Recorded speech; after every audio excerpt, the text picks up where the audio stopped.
ज्ञान की देवी हई माई सरस्वती, करेला पूजा ओकर खोल देली माती। ज्ञान की देवी हई माई सरस्वती, करेला पूजा ओकर खोल देली माती।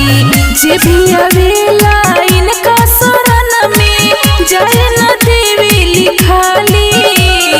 आइल बारी माई हंसवाली रे सखिया, आइल बारी माई हंसवाली, आइल बारी माई हंसवाली रे सखिया, आइल बारी माई हंसवाली।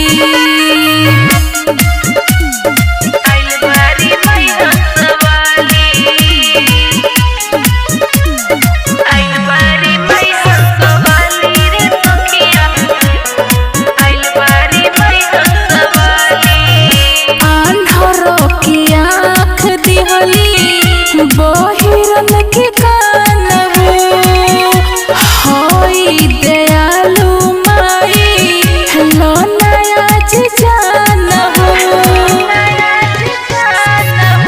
आन्हर की आँख दिहली बहिरन के कान हई दयालु माई लो नया जान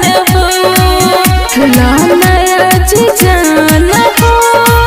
पंडित जी बानी पूजा करावत, हम सब बजाएंगे ताली।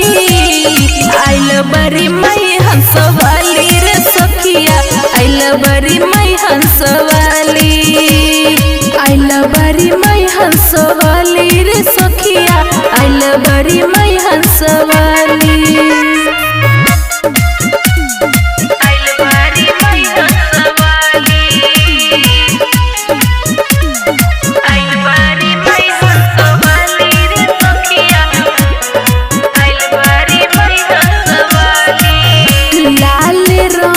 चुनरी में दिल के हमरा भावेली, साल भर पैक बेर माई दर्शन करावेली।